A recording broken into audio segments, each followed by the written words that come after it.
The true sources of modern quotes and actions, for those who aren't too lazy to do a few minutes more clicking for research, can, for the most part, be found thanks to the internet. And most likely, if you follow the money, you won't like what you see. This is why I would be doing you all a disservice without first disclosing that the subject, the main character in my story today, for better or worse, is one of the biggest corporate cannabis shills in Congress.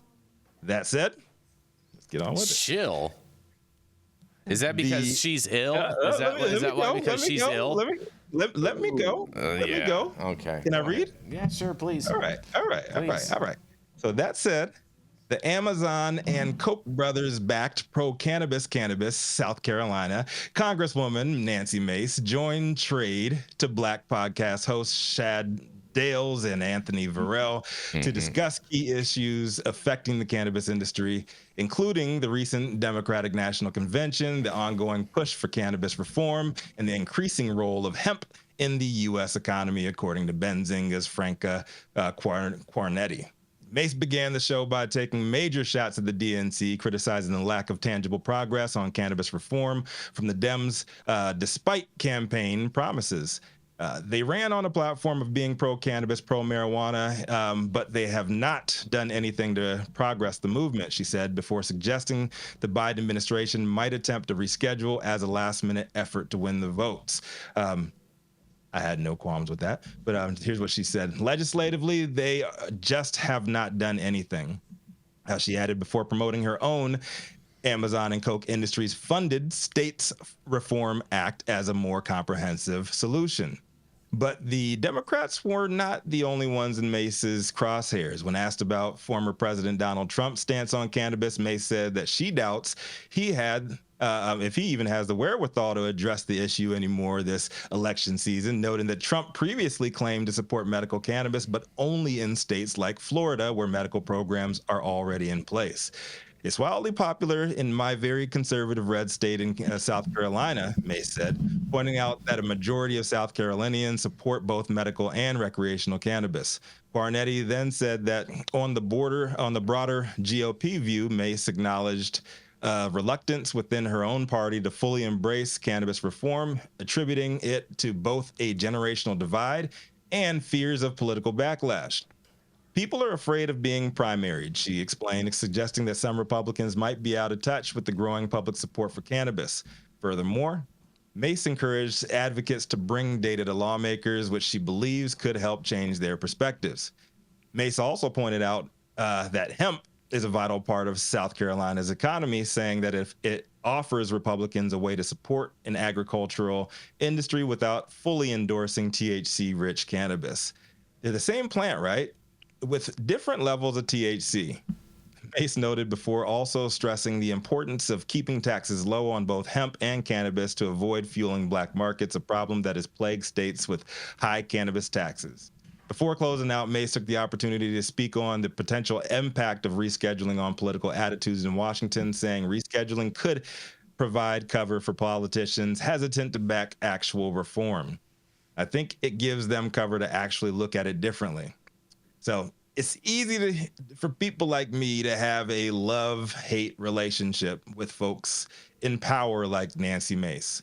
On one hand, she's likable. She seems down to earth, a veteran, a mom, attractive. But if you fail to follow the money, you'll either fall in love with the charm or get gaslit by the empty words. So take the things that she says or has said from a pro-cannabis standpoint with a grain of salt. And try not to be too gaslit when she does the rhetorical bidding of said corporate donors. Remember, Nancy Mace does know how to pronounce Kamala Harris's name correctly. Chances are she's just paid not to do so.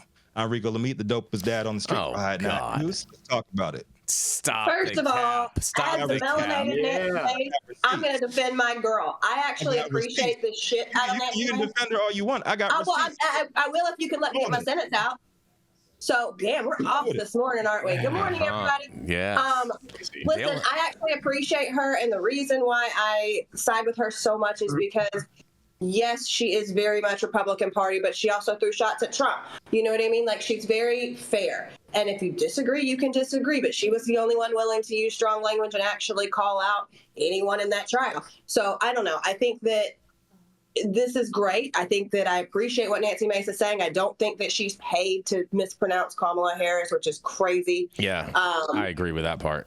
That's reaching. That's overreaching, Rico, even for you. But she might not be paid to, but she does it intentionally. Rico's point about the fact that she's intelligent enough to know how to pronounce Kamala Harris's name. How do you know that Kamala isn't pronouncing her name wrong?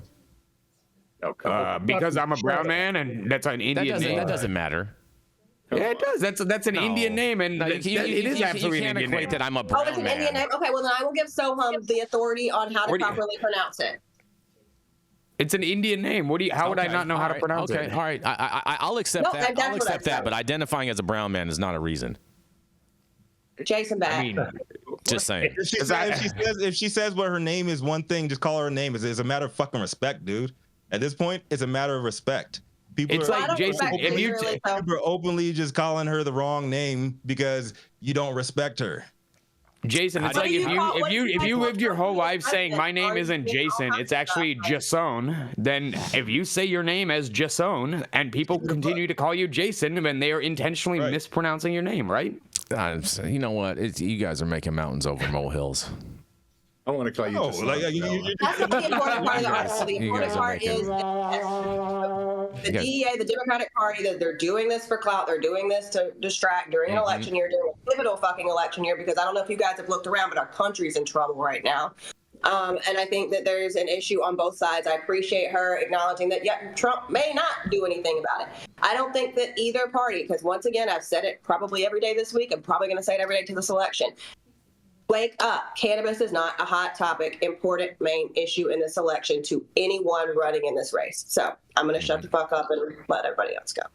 Fair. It seems like the Republicans were triggered this morning when I called out facts because OpenSecrets.com just shows she took $3 million between last year and this year from Coke Industries and Amazon. So what's the problem with that? This is the internet. I'll take any money from Coke too, please. Yeah, for sure. Coke. Wrong Coke. Wrong Coke. You can spell it with a K or with a C. I'm good with either. Only one I do. So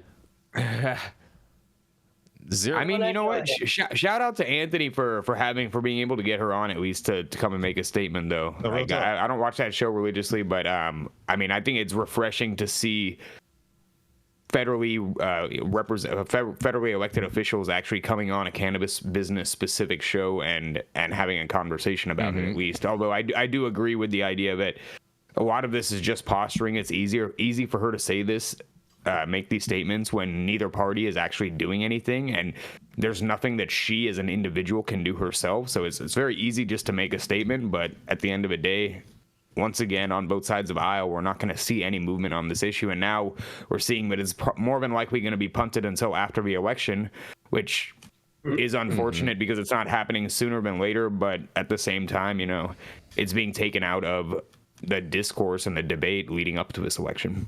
You know, it'd be great if Sleepy Joe woke up and just hit a full fucking D schedule right before the election. That's zero chance of that happening. I know, but it would be the greatest fucking move. No, but it's not going to happen. It's not just even like close. I'm going to fall out of my chair with shock that politicians are taking money from corporations. You guys. Rico, thank you for that shining beacon of light. You did not know this was happening in these United States of America. Money talks and bullshit walks. That's and right. Both sides are full of shit right now over cannabis. That is so true. That is that. Like I said, this is right, why Dale. you can't take any of these politicians for their word. Period. And this is why I said burn it down. Like both of them, like I said in my story, that's why I have a love-hate relationship. I think she is well presented. I think she would be a great representative for the Republican Party. And that being said, take what she says with a grain of salt. And just know that Coke and Amazon have openly backed her cannabis efforts, saying that she is the one right before